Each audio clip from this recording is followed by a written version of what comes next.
With a mixed score of 53% on Steam, Starfield remains a game on which people have very different opinions, so it'll be very interesting to see what impact Bethesda's most recent news will have.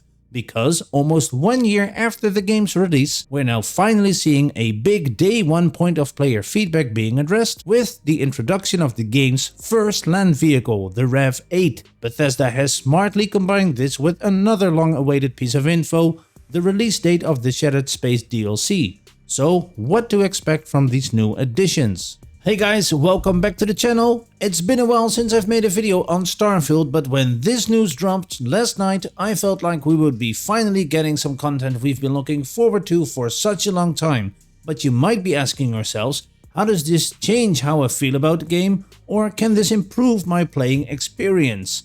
Now from my end, I'm curious to how you're looking at Starfield almost 1 year after release with regards to this new content, so share your thoughts on the game in the comments below.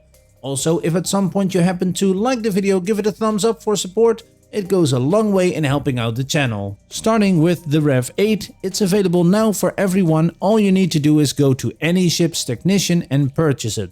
You can change its colors around with 3 different groups to make it your own, give it some personal flair, but the customization is not as extensive as with ships. After purchase, it'll spawn next to your ship after landing or fast traveling to a random planet location. So what do you do when you get a new car? You take it for a spin. And to my surprise, the car also spawns when you land in a major city, so you can do all kinds of crazy things within city limits, such as try to evade all pedestrians or jump off great heights like such. Apparently you can even turn it into an amphibian transport. And yes, your car can jump because it comes equipped with a booster and several thrusters. But in all seriousness, this is a smart design choice to not render it useless in a large number of vegetated or rocky environments. Now you can get stuck, as you can see here, if you try, but in most cases you should just be fine using your boosters to get out of certain holes or certain crevasses or whatever. Now in essence, it's a quality of life improvement on wheels. It also comes with a mounted weapon, which gives you a certain degree of offense, but not as much as you can see here. Now I do have enemy health turned up, so some form of bullet sponginess that's applied here. Oh, and another great feature is that when you're in the car, you can just open your scanner and actively scan stuff around you from the biomes, so this will also speed up exploration by a great amount. All in all, I think it's a great addition to have, and it'll speed up travel by a lot, especially when you're using the booster as much as possible. Maybe somewhere in the future, a vehicle loadout customizer would be cool, giving options to change stuff like engine, wheels, lights and weapons, that kind of stuff.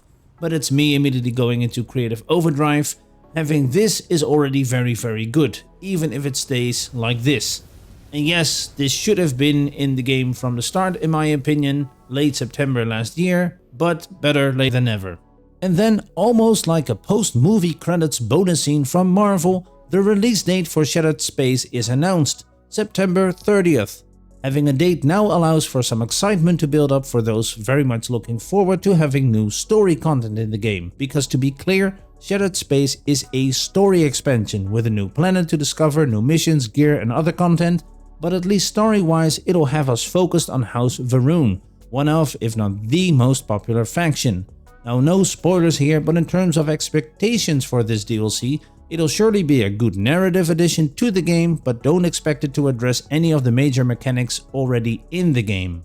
Now, one thing I do know, and that's that the stakes are high for this expansion, and its release will have to be as smooth as possible. I'll admit I haven't played Starfield for quite a while, as I've been working on other titles for the channel, but as I dove into Starfield again to test the REV-8, I was almost immediately confronted with an annoying glitch and a bug, the grav drive bug that has been around for well over a year and still hasn't been fixed apparently. Now this toned down my excitement for playing the game again quite fast. And looking at the player counts for Starfield, I'm sure people will be tempted to try out Shattered Space, but if Bethesda wants part of that group to stick around after September 30th, this has to be fire and not give people technical reasons to leave the game collecting dust in their game library once more. That being said, I'll review Shattered Space for you guys to take a look at and see if it's worth buying in case you don't have it yet as part of the Premium or Constellation edition of Starfield. Now I hope you've enjoyed watching, leave a like to support the video if you did, and in case you aren't already, Now is the perfect time to subscribe to see more sci-fi gaming content here on the channel, because Star Wars Outlaws and Space Marine 2 are right around the corner, so to not miss any of that here, make sure you ring the notifications bell to get an alert for when I upload a new video. Now if you want to see a preview of Star Wars Outlaws, click here, and if you want to take a look at Space Marine 2, click here. Thanks for watching, and as always guys, have fun gaming, be nice to each other, and see you next time.